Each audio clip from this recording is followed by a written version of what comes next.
Aleloia, mbola faly miaraba anareo amin'ny anaran'i Jesosy Tompo aho anio.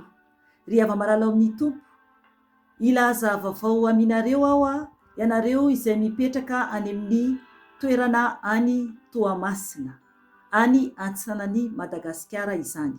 Ry havana, isokatra ny vondrom-bavaka ho avy Jesosy Kristy Tompo mibebay anao any amin'ny faritany Toamasina.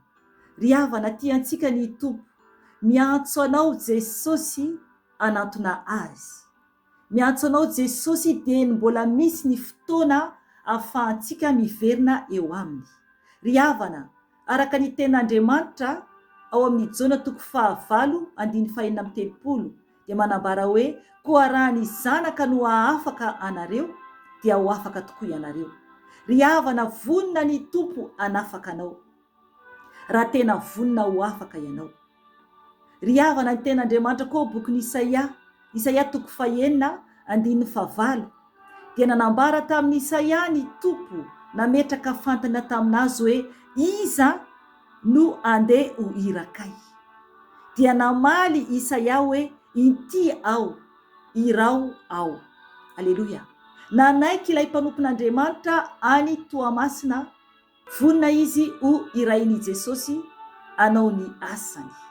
Ry havana, afaka ianao miantso azy amin'ny laharana antaribia zay omeko rehefa avy eo, satria anomboka ny fiarahavavaka any Toamasina. Ho anao mipetraka ao Toamasina sy ny manodidina dia afaka ianao miara-mivavaka ao amin'ny ho avy Jesosy Kristy Tompo izay isokatra ao Toamasina. Tiantsika ny Tompo, tiantsika ny Tompo, mbola misy ny fotoana ahafahantsika miverina aminy. Ry havana, ny ten'Andriamanitra ao amin'ny bokin'ny Marka 7:10 io nomeny fanahy masina teo tamin'izako anomana an'izao teny izao, dia mivaky toy izao amin'ny anaran'i Jesosy Tompo. Ary ny firenena rehetra dia tsy maintsy hitoriana ny filazantsara aloha. Amen. Ry havana, manambara ny tenin'Andriamanitra fa ny firenena rehetra dia tsy maintsy hitoriana aloha zany ny filazantsara alohan'i Jesosy ho avy Jesosy. Ry havana, io tantara ao bokin'ny Marka io afaka vakinao. Marka 7:10 fa ny fiavian'i Jesosy izany. Izay no ambaranay fa ho avy Jesosy ka mila miomana isika tompoko, satria izay no baiko nomeny Tompo anay ampiomana antsika zanany izay vonina hiakatra ho any an-danitra. Ry havana, omeko anao ny numéro telefona azahoanao an'ilay mpanompon'Andriamanitra ahafahanao miantso azy, na koa mandefa mesazy ianao dia izy afaka miantso anao ihany koa. Numéro telefona dia toy izao: 034 85 053 03.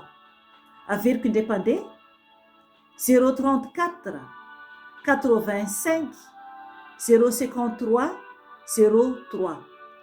Zay ry havana ny numéro telefona an'ilay mpanompon'Andriamanitra ao Toamasina.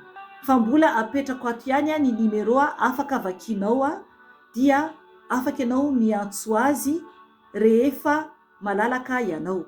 Ry havana, voninahitra ao an'Andriamanitra irery ihany, mifoaza fa ho avy Jesosy. Ambarao amin'ny namana, ambarao amin'ny havana, ambarao amin'izay olona fantatrao raha ohatra ivelany Madagasikara ianao, na koa ao Madagasikara ihany ianao nefa tsy ao Toamasina, ka raha mahafantatra olona ianao ao Toamasina dia ambarao aminy, na koa ny manodidina ny Toamasina izany.